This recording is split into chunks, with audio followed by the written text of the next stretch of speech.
이제는 세 번째 이슈로 넘어가 보겠습니다. 세 번째는 대응 전략입니다. 이 바이오는 참 어려운데 어떤 이슈일지 열어볼게요. 급락과 상한가로 오고 가는 제약바이오 투자자 대응 전략은입니다. 어제는 임원의 매도 소식에 급락했었지만 오늘은 임상 결과의 상한가를 직행해버린 에이프릴 바이오 이야기를 좀 해보고 싶은데요. 바이오는 정말 좀 예측이 어려운 것 같아요. 이게 공부만이 살 길이 아니라 믿음만이 살 길인가라는 생각도 들거든요. 어떡할까요? 사실 지금 제가 보는 제약바이오의 제 내피셜이지만 네. 사실 지금 반등해야 될 시점을 놓친 게 아닌가라고 좀 보고 있어요. 그래서 사실 당분간은 어떤 좀 어떻게 보면 묻지마 투자보다는 이제 글로벌적으로 경쟁력이 입증된 리가켄 바이오라든가 ADC 아니면 삼성 바이오로직스인가 CDMO 시장 이런 글로벌적인 기술력이 입증된 그런 기업들로 좀 압축해서 대응하시는 게 좋을 것 같고요. 변동성이 높은 중소형주들은 약간 좀 피하시는 게 좋겠다라고 말씀드릴 수 있을 것 같아요. 사실 현재 바이오군들의 움직임은 실적보다는 R&D 모멘텀이라든가 아니면 미국 생물보안법에 따라서 좀 움직임이 더 강하게 나오고 있는 그런 상황이기 때문에 사실 지금 당장은 제약바이오보다는 지금 워낙 사야 될 섹터군들이 많기 때문에 당분간은 제약바이오를 조금 피하시는 게 좋겠다. 저는 그렇게 보고 있습니다. 네. 제약바이오 쪽에서는 좀 힘을 빼는 게 좋겠다라고 좀 말씀 주셨네요. 성 대표님도 원래는 그랬었지만 살짝 그래도 제약바이오가 노크를 했었잖아요, 마음에. 네. 다시 또 멀어졌나요?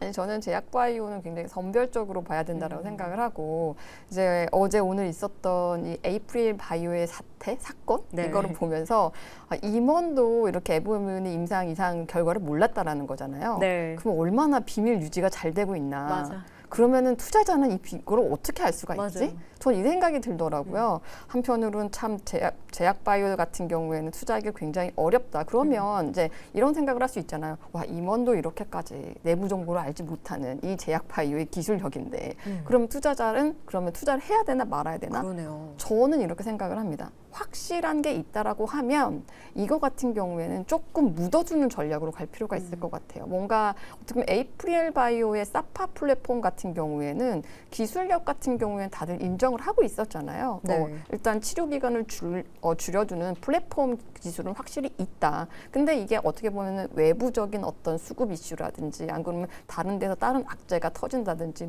임원이 팔았다라든지 그런 건 사실 어떤 본질적인 문제 어떤 이슈가 아니라 외부적인 이슈잖아요. 네. 그러니까 저는 내가 만약에 에이프릴 바이오의 사파 플랫폼에 대해서 알고 제대로 알고 그걸 어떻게 보면 앞으로도 계속 응용 가능성이 있다라고 생각을 해서 투자를 했다라고 하면 어떤 비본질적인 어떤 수급적인 이슈에 대해서 주가가 흔들릴 때는 그냥 멘탈을 부여잡고 그건 주가를 그냥 가져가야 된다고 봅니다. 그래서 제약바이오 같은 경우에는 일단은 내가 정확하게 이 기술력에 대해서 믿고 어떻게 확신을 하고 어떤 흔들리지 않을 자신이 있을 때 투자를 해야 된다라고 생각을 하고 저는 근데 제약바이오 내에서 그렇게 투자를 할 수 있는 종목들은 충분히 많이 있다라고 생각을 하고요.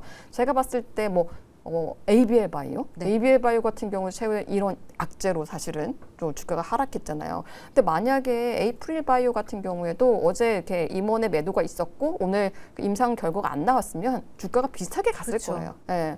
그래서 저는 ABL 바이오처럼 이렇게 악재가 터져가지고 주가가 많이 바닥에 있는 그런 거 같은 경우에는 만약에 ABL 바이오의 그래파디 B 그 기술에 대해서 내가 확신을 하고 있다라고 생각을 하면 지금부터 이렇게 가지고 있다가 언제 터질지는 알 수 없어요. 그건 정말 누구도 모릅니다. 네. 이렇게 조용할 때 조금 묻어뒀다가 이제 팍 터지면 매도를 하는 그런 전략을 펴야 되지 않을까 생각을 하고 있습니다. 제가 아까 공부보다는 믿음만이 살 길인가 했는데 제약은 그냥 공부만이 좀 살 길일 것 같다라는 좀 생각이 드네요. 이제 또 대응 전략을 세워봐야 하는 쪽이 2차 전지도 또 있습니다. 스텔란티스와 삼성 SDI 미 합작 법인이 붕괴됐다라는 내용이 들려왔죠. 이 전기차 사업의 손실이 확대된다는 점을 좀 이유로 들고 있는데 2차 전지 투심 다시 얼어붙었나요? 사실 저는 이 이슈를 좀 보면서 좀 리스크는 충분히 있을 수 있다라고 봤거든요. 근데 다행인 건 뭐냐면 이게 확정이 된 건 아니거든요. 내용을 좀 정확히 읽어보면 일단 이제 지금 합작법인은 스타플러스 에너지라는 지분을 처분을 하는 걸 검토한다라고 한 거거든요. 네. 그러니까 확정적으로 처분하겠다라고 얘기를 한 거는 아니에요. 하지만 이게 굉장히 리스크가 있을 수 있는 게 그 전에도 2차 전지 섹터에서 계약 파기건들이 줄줄이 나왔었기 때문에 이번에도 그렇게 되는 게 아니야라고 생각을 할 수가 있습니다. 근데 만약에 실제로 이게 만약에 어떻게 보면 처분된다라고 지분을 처분하기로 했다라고 나온다고 하면 저는 이거는 악재로 작용할 수 있다라고 생각을 해요. 그러면 이게 뭐 삼성 SDI를 이것도 팔아야 되는 거냐라고 생각하면 그거는 아니라고 말씀드릴 수 있는 게 지금 2차 전지 섹터 같은 경우에는 솔직히 EV로 가는 건 아니라고 생각해요. 네. 전기차로 가는 건 아니고 다른 모멘텀들이 있습니다. ESS가 있거든요. 특히 삼성 SDI 같은 경우에는 ESS가 우리 뭐 3사 중에서 가장 적극적으로 하는 어떤 업체 중에 하나라고 할 수가 있거든요.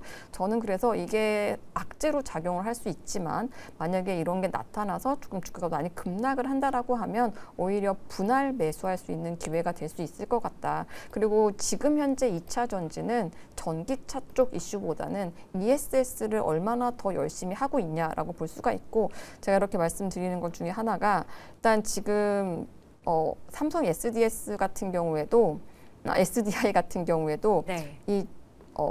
일단 네 제가 말씀드리려고 준비한 수치가 있어가지고 네, 좋아요. 일단은 2005년 그러니까 작년 같은 경우에는 영업이익이 마이너스 1.7조였거든요. 네. 근데 올해 같은 경우에는 적자가 약 7천억 정도로 축소가 됩니다. 오, 절반 줄였네요. 절반 정도가 네. 줄어들어요. 그리고 4분기 그러니까 올해 4분기는 흑자로 될 수 있을 것 같아요. 그래서 본질적으로는 일단 ESS 쪽으로 가면서 적자가 축소되고 흑자 전환 기대도 있습니다. 턴 어라운드 기대가 있는 거죠. 그리고 ESS 비중이 어떻게 높아지고 있냐면 올해 같은 경우에는 ESS가 20%밖에 안 됐어요. 근데 2028년 같은 경우에는 40%로 2배가 늘어나거든요. 네. 그래서 이 성장 스토리를 보셔야지 2차 전지는 전 투자할 수 있다라고 생각을 합니다.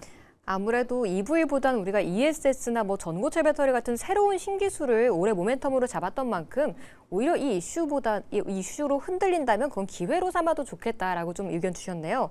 매니저님은 업황 이야기 말고 종목 좀 봐주세요. 사실 에코프로가 지난주에 우리 실적 얘기 살짝 했었잖아요. 네. 하고 계속 좀 내리막길을 걷더라고요. 네. 지금 구간에서는 그러면 가지고 계신 분들은 어떻게 해야 되나요? 2차 전지는 저는 계속 봐야 된다라고 말씀드릴 수 있을 것 같아요. 지금 뭐 내려오긴 했는데 사실 이게 뭐 내려온 게 아니죠. 워낙 많이 올라갔기 때문에. 그리고 네. 삼성 SDI가 지금 뭐 스텔란티스와의 관계 이런 뭐 이 부분들이 있지만 테슬라와의 협력 관계는 더 두터워지고 있는 상황이에요. 그래서 뭐 ESS 공급 계약을 2030년도까지 합니다. 그리고 원래 이제 인디애나에 있던 스텔란티스와 함께 만들었던 공장의 일부를 이 ESS 공정으로 전환을 해서 공급할 예정이에요. 그렇기 네. 때문에 2차 전지 크게 문제될 거 없다. 그리고 제가 항상 말씀드리지만 앞으로는 이제부터는 움직이는 모든 거에 다 2차 전지가 들어간다. 그리고 삼성 SDI는 특히나 전고체에서 지금 거의 뭐 우위를 차지하고 있는 상황이고 당장 내년부터 바로 양산에 들어가기 때문에 그런 부분들이 크게 좀 이슈될 수 있겠다라고 보시면 될 것 같아요. 아까 그 삼성 SDI 실적을 체크를 해주셨지만 네. 대부분의 2차 전지 종목들이 지금 지난해 4분기에서 어느 정도 적자폭을 축소하는 그런 모습들이 지금 나와주고 있기 때문에 네. 올해 같은 경우는 흑자 전환이 될 가능성이 높습니다. 사실 주가가 다시 한번 이런 턴어라운드가 되면서 레벨업이 될 때는 이 2차 전지에 대한 그러니까 실적 턴어라운드가 되는 그런 시점에서 주가가 탄력적으로 움직인다라는 측면에서 봤을 때 지금 아직도 갈 수 있는 그런 위치다 이렇게 말씀드릴 수 있을 것 같아서 걱정 안 하셔도 될 것 같습니다. 네. 네, 알겠습니다.